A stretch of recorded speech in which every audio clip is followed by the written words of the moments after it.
today's video, nandito tayo sa J-Lo Beautello at iniimbitahan ng ating Jean Capitana. Dito, samahan natin siya at magpaganda. Sikat na ang ating Jean Capitana. Tara na, samahan natin siya dito.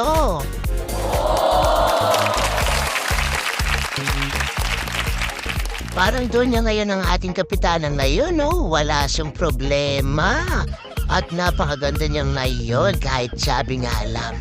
Sa mga naghahanap dyan kung saan po maganda ang mga pampaganda, pumunta na kayo dito sa Beauty Salon J-Lo.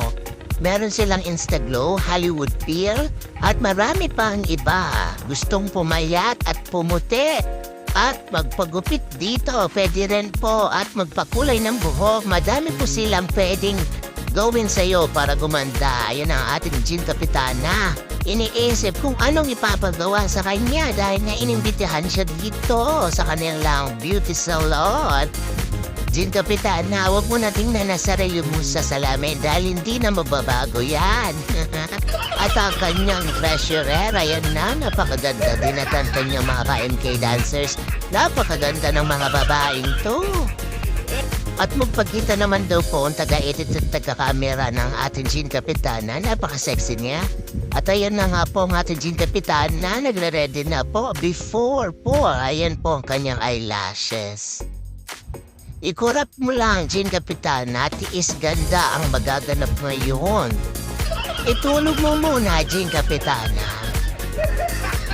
Naku, parang natulog nga lang ang ating treasurer.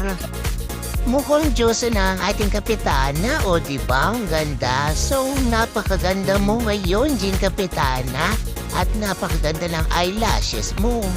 At palabas na ang ating Jean Capitana, after niya matulog, after ginagawa niyang kanyang mga eyelashes, natulog lang ang ating Jean Capitana.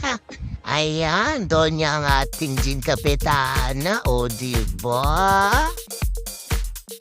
Aba, ang bait naman ng kanilang staff. Binlow drive pa talaga ang kanyang buhok ni Jean Capitana. Aba. Pineflex na ni Jean Capitana ang kanyang eyelashes. Oh.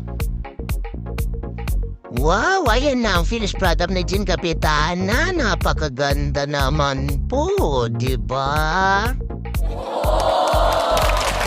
At syempre, hindi magpapahuli ang MK dancers at napakaganda rin po ng mga batang to.